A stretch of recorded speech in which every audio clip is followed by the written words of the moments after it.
Un des premiers reproches qui a été fait quand les théories queer ont été traduites en France par les féministes matérialistes, c'était de dire qu'on allait en fait parler que de genre, le mot anglais de genre, et qu'on allait perdre la spécificité d'un regard matérialiste avec l'idée de rapports sociaux de sexe. Parce que les féministes matérialistes, elles parlent beaucoup de rapports sociaux de sexe, donc pour désigner que c'est un rapport social structurel, notamment appuyé sur des enjeux liés au travail.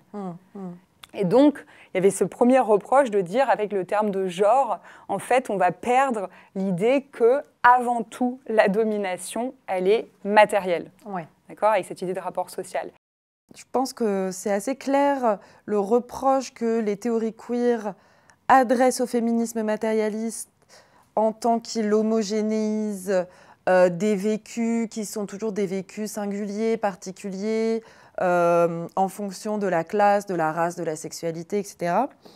Et qui, parce que ça on n'a peut-être pas assez dit, mais qui s'en tient à une lecture binaire. Ouais. C'est quand même un des reproches fondamentaux aussi des approches queer envers les féministes matérialistes, de dire qu'à force de raisonner à partir d'une opposition classe contre classe, elle reproduirait une binarité stricto sensu homme-femme, et elles sont incapables de prendre en compte les diversités des identités de genre, la fluidité du genre, et qu'en fait elles reproduisent cette binarité-là. C'est un des arguments centraux qui, est quand même, qui leur est reproché.